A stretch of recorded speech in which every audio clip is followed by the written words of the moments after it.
Welcome everyone to DT Daily. I'm Casey Montoya. In today's news, wireless carriers help with Hurricane Sandy relief. The iPad mini goes on sale. A man is forced to pay $1.5 million for BitTorrenting 10 movies. Microsoft mulls its own Windows Phone, and Wreck-It Ralph hits theaters.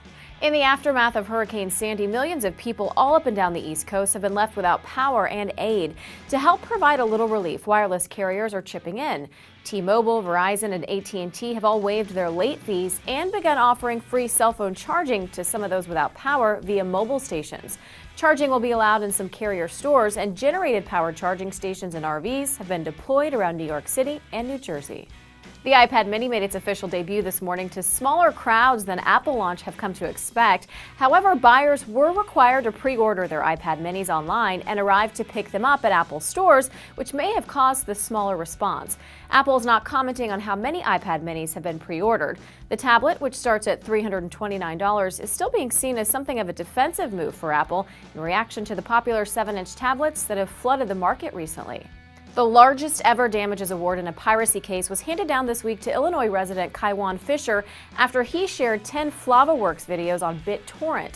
The court is requiring Fisher to pay the adult entertainment company $150,000 per title, bringing the total to $1.5 million in damages. This is the maximum possible penalty according to the U.S. copyright law, and the verdict will likely be cited in future piracy court cases. Microsoft is thinking about making its own Windows Phone hardware, a new rumor suggests. The Wall Street Journal reports Microsoft has been working with Chinese manufacturers to test different models out. The software giant has not publicly announced plans for its smartphone, but it has released its first tablet, the Microsoft Surface. It's set to be a big weekend at the box office, with a movie about video games launching alongside a kung fu flick and a Denzel Washington drama. Wreck-It Ralph is our pick for the weekend.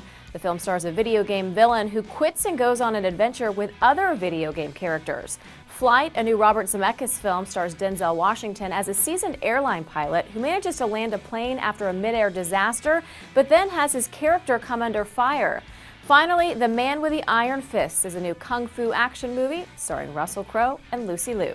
That does it for this week of DT Daily. Check back with digital trends later today. We'll take a closer look at how Twitter was used during Hurricane Sandy to spread disinformation and what the legal implications could be for this new form of yelling fire in a crowded theater.